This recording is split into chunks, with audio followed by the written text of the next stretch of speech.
सुप्रभात छात्रों, हम देख रहे थे चिप की दावत कहानी जो है उसके बारे में हम चर्चा कर रहे थे।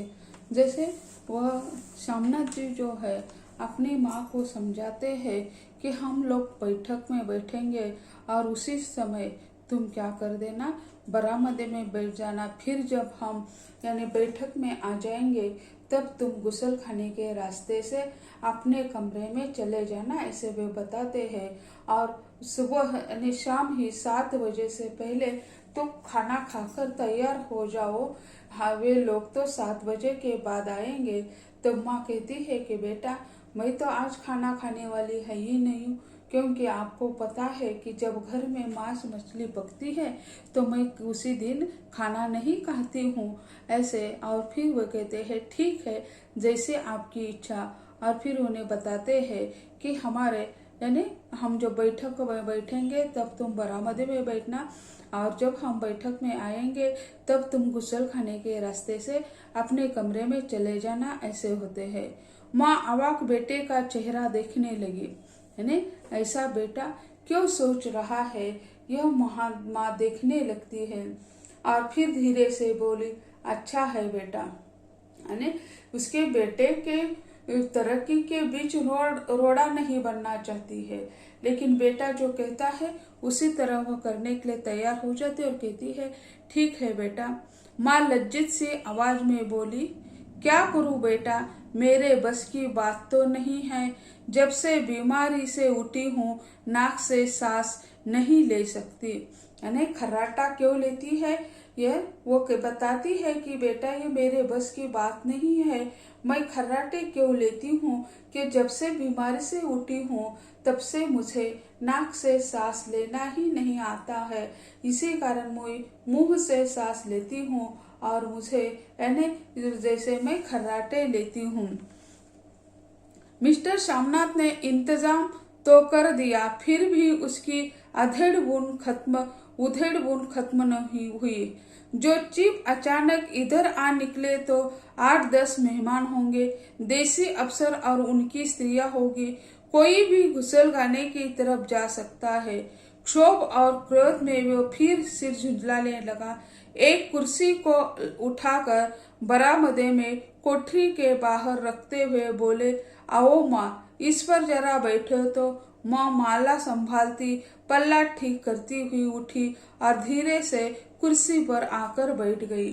तो यानी उन्होंने तो सब कुछ कर दिया। जब वे बैठक में बैठेंगे तो माँ बरामदे में बैठेंगे, जब वे बाहर चले जाएंगे तो माँ गुसल खाने के रास्ते से अपने कमरे में निकल आएगी। तो वो कहते हैं कि यानी जीप के साथ 8-10 तो लोग होंगे। कोई बाहर जाने के लिए गुसल खाने के रास्ते से निकल गया तो बहुत बड़ी समस्या निर्माण हो जाएगी। इसी कारण वह फिर यानी बरामदी में कोठरी के बाहर रखते हुए बोल उठे। माँ यानी कुर्सी लेकर बरामदे के बाहर लेकर जाकर देखते हैं और माँ को बुलाते और कहते हैं, माँ इधर आकर जरा बैठो। तो माँ यानी जब करती हुई बैठी थी, माला हाथ में थी, फिर वो उठी और बेटा जब बुलाता है तो बाहर जाकर कुर्सी पर बैठ जाती है। यूं नहीं माँ, टांगे उठाकर चढ़ाकर नहीं बैठते, यह खाट नहीं है। माँ ने टांगे नीचे उतार ली। वो तो बहुत जर्जर हो चुकी है और वह कुर्सी है उसके लिए जैसे खाट जैसा ही है। वह यानी कुर्सी पर बैठती है और अपने पाँव ऊपर लेती है। तो श्यामनाथ बोलते हैं, नहीं माँ, यह खाट नहीं है, यह कुर्सी है। कुर्सी पर पाँव चढ़ाकर नहीं बैठते हैं। फिर माँ पाँव नीचे उतार देती है और खुदा के वास्ते नंगे पाँव नहीं घूमना, न ही वो खड़ाऊ पहनकर सामने आना। किसी दिन तुम्हारी वो खड़ाऊ उठाकर मैं बाहर फेंक दूं। और वो कहता है कि यानी नंगे पाँव तुम बाहर मत आना।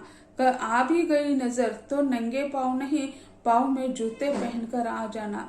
तो वो कहता है कि तुम्हारा जो खड़ाऊ है वो कभी भी नहीं पहनना। यानी वो कहता है, मन में आता है कि तुम्हारी वो खड़ाऊ है उठाकर कहीं बाहर फेंक दूं। माँ चुप रही। कपड़े कौन से पहनोगी माँ? तो वो कहता है कि कपड़े कौन से पहनोगी? वो कहती है जो है वही पहनूंगी बेटा, जो कहो पहन लो। तो वो कहती है जो मेरे पास है मैं पहन लूंगी, या आपकी मर्जी हो, जो आप पहनाना चाहते हो वही पहनती हो। मिस्टर श्यामनाथ सिगरेट मुंह में रखे फिर अधखुली आंखों से माँ की ओर देखने लगे और माँ के कपड़ों की सोचने लगे। यानी माँ कहती है कि यानी जो है उसमें से पहन लूंगी, और या आपको जो अच्छा लगेगा वही पहन लूंगा। और फिर वह श्यामनाथ सिगरेट पीते हुए और माँ के कपड़ों के बारे में सोचने लगे। श्यामनाथ हर बात में तरतीब चाहते थे। घर का संचालन उनके अपने हाथ में था। खुटियां कमरे में कहाँ लगाई जाए, बिस्तर कहाँ बिछे, पर्दे किस रंग के लगाए जाए, श्रीमती कौन सी साड़ी पहने, मेज पर किस चीज साइज की हो। श्यामनाथ को चिंता थी कि अगर चीफ का साक्षात्कार माँ से हो गया तो कहीं लज्जित न होना पड़ा। यानी घर को संवारने की सारी जिम्मेदारी श्यामनाथ पर थी। यानी पत्नी कौन सी साड़ी पहनेगी, कौन सा ड्रेस पहनेगा, पर्दे कौन से लगने चाहिए, ये सब कुछ नियोजन यानी श्यामनाथ का था। अब फिर वो सोचने लगे कभी माँ का साक्षात्कार उनके जीव के साथ हो गया तो क्या होगा। माँ को सिर से पांव तक देखते हुए बोले, तुम सफेद कमीज और सफेद सलवार पहन लो माँ, पहन के आओ तो जरा देखूं। तो माँ को कहता है कि सफेद कमीज और सफेद सलवार जो है वो पहन लो, पहन कर आ तो देखो मैं आप कैसे दिखती हो। माँ धीरे से उठी और अपनी कोठरी में कपड़े पहनने चली गई। बेटा चाहता है तो उसी के अनुसार वो काम करती है। तो श्यामनाथ चाहते ही इसी कारण वो अपनी कोठी में चली जाती है और फिर वो कपड़े पहनने लगती है। यह माँ का झमेला तो रहेगा ही।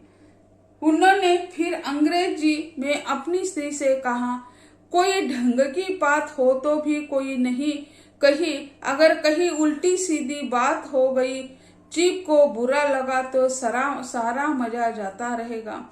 वह माँ को अंग्रेजी नहीं आती, इसी कारण वो अपनी पत्नी से अंग्रेजी में बातें करते हैं कि माँ न दुखी हो जाए। तो वो कहते हैं कि यानी ठीक है, कोई झमेला न हो जाए, अगर माँ अंग्रेजी अफसर से कोई उल्टी सीधी बात न कह जाए तो अच्छा होगा। वो कहते हैं माँ सफेद कमीज और सलवार पहनकर बाहर निकली।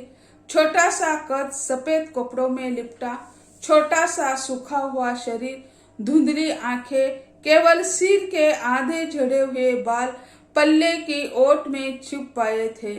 पहले से कुछ ही कम कुरूप नजर आ रही थी। यानी माँ ने सफेद कमीज और सलवार पहन रखा था और वह सफेद कमीज और सफेद सलवार में वह छोटा सा कद, वो तो दुबली पतली बन चुकी थी और वह शरीर दिखाई देता है।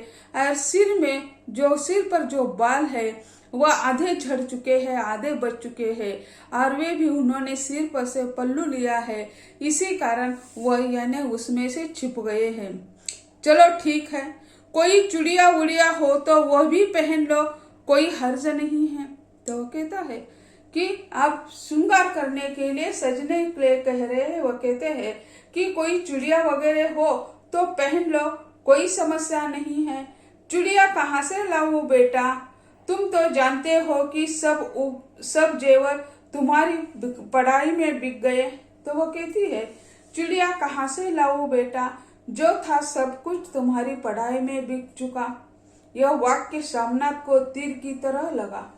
यानी श्यामनाथ की पढ़ाई के लिए उन्होंने अपनी चुड़िया, सोने की चुड़िया बेच दी थी, फिर श्यामनाथ ने तो उसे फिर बनाया नहीं है और ये बात उन्हें तीर की तरह लगती है। तिनक कर बोले, यह कौन सा राग छेड़ दिया माँ, सीधा कह दो नहीं है जेवर बस। तो वो कहता है कि सीधा कह दो कि जेवर मेरे पास नहीं है, इससे पढ़ाई बढ़ाई का क्या ताल्लुक है।